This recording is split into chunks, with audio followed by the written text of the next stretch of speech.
আসসালামু আলাইকুম, সবাই কেমন আছেন? আশা করছি আল্লাহর রহমতে ভালো আছেন।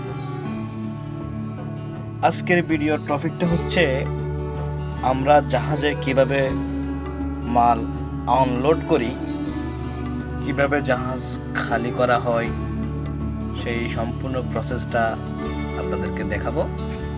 অনেকের একটা কিউরিওসিটি থাকে যে এত বড় জাহাজ কিভাবে খালি করা হয়, কিভাবে লোড করা হয়। তো আজকে দেখাচ্ছি খালি করার ভিডিও, অন্য আরেকদিন লোড করার ভিডিও দেখাবো ইনশাআল্লাহ। আমার জানা মতে জাহাজ খালি করতে দুই তিনটা প্রসেসে খালি করা হয়। যেমন অনেক সময় ক্রেনের মাধ্যমে খালি করা হয়, অনেক সময় পাইপের সাহায্যে খালি করা হয়, আর এখন তো আপনারা যেটা দেখতে পাচ্ছেন লেবার বা মানুষের মাধ্যমে মাথায় বোঝাই করে খালি করা হচ্ছে।